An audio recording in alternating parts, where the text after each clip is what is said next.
గురువుగారు, గురు పౌర్ణమి వస్తుంది.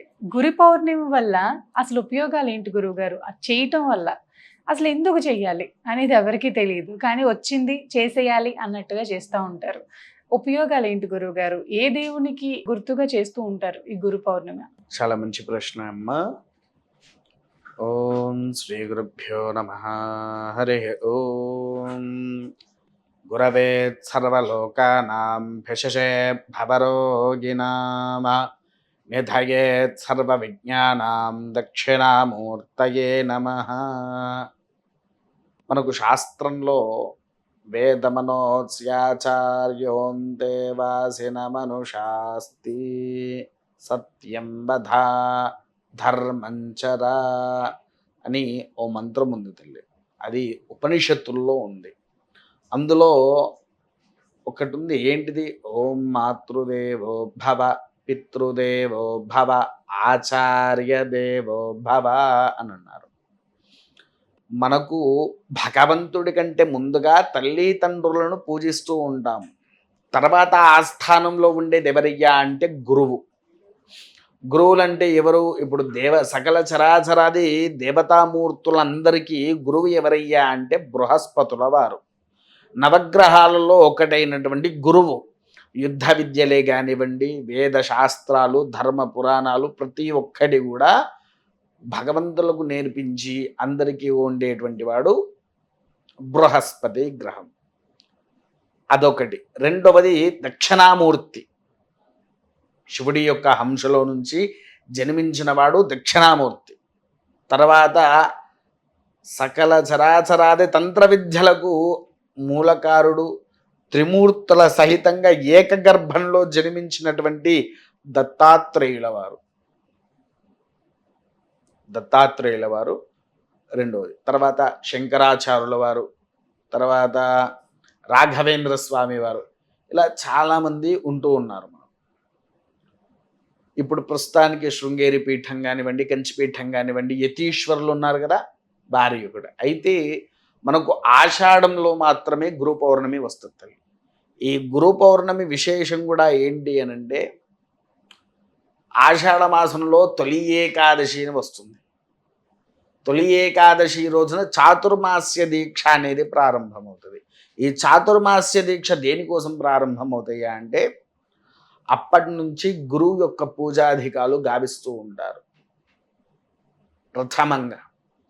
రెండవది వెంకటేశ్వర స్వామి వారికి అని, యోగ నిద్రలోకి వెళ్తారు అని, ఇలా చాలా రకరకాలుగా ఉంటూ ఉంటాయి. ఇది కార్తీక మాసం వరకు ఉంటుంది.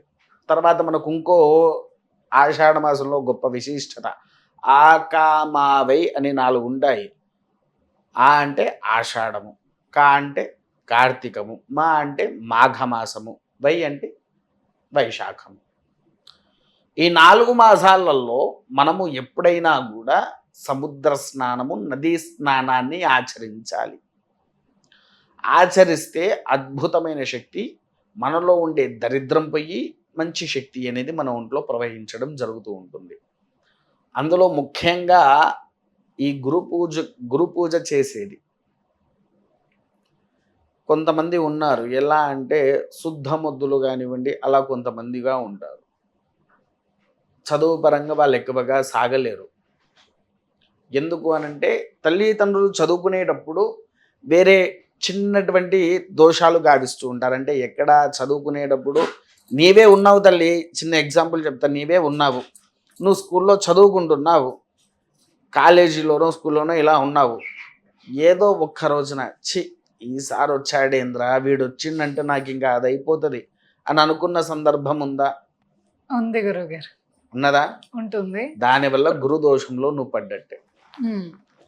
గురువుని ఎప్పుడైతే అపహేళన చేసినా, గురువుని ఎప్పుడైతే మనం తిట్టినా, దానివల్ల మనకు గురువు యొక్క దోషం పట్టినట్టే. ఈ గురుదోష నివారణ చేసుకోవడానికే ఆషాఢ మాసంలో వచ్చేటువంటి పౌర్ణమి గురు పౌర్ణమి అంటారు. గురు పౌర్ణమే కాకుండా దీనికి ఇంకో పేరు కూడా ఉంది తల్లి, వ్యాస పౌర్ణమి అని కూడా చెప్తారు. అవునా?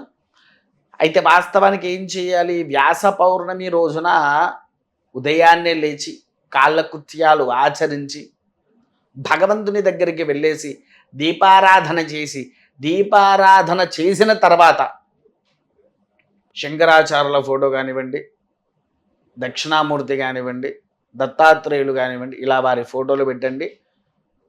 తర్వాత మనకు మామూలుగా బయట పూజా స్టోర్స్లో రాగియో ఇత్తడివో లేకపోతే చెక్కతో తయారు చేసిన పాదుకలు దొరుకుతాయి, అవునా?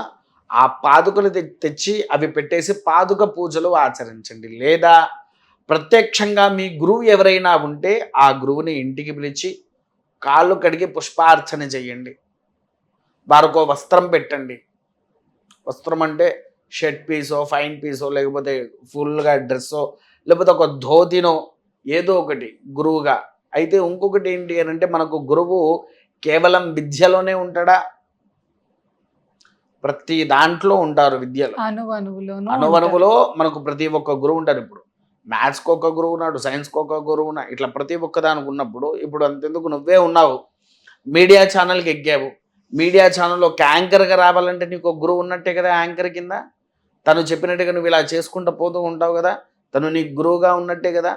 వీళ్లకు కూడా నువ్వు ఖచ్చితంగా ఆచరించవలసినటువంటి నియమమే ఈ గురు పౌర్ణమి.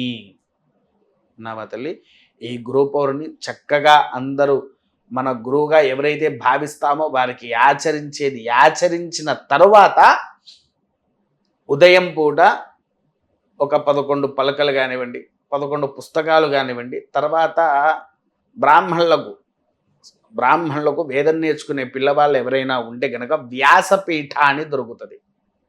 ఆ వ్యాసపీఠను కూడా దానము చేస్తే అద్భుతమైనటువంటి అమోఘమైనటువంటి ఫలితము మీకు వస్తుంది. గురువుని తిట్టే దోషం ఏదైనా ఉంటే అది నివారణ జరుగుతుంది. నావా తల్లి, అందుకోసం ఇది ఒక్కటి ఆచరిస్తే సరిపోతుంది రమ్మ. చాలా చక్కగా వివరించారు గురువు గారు. ధన్యవాదాలు. మహాదేవ్.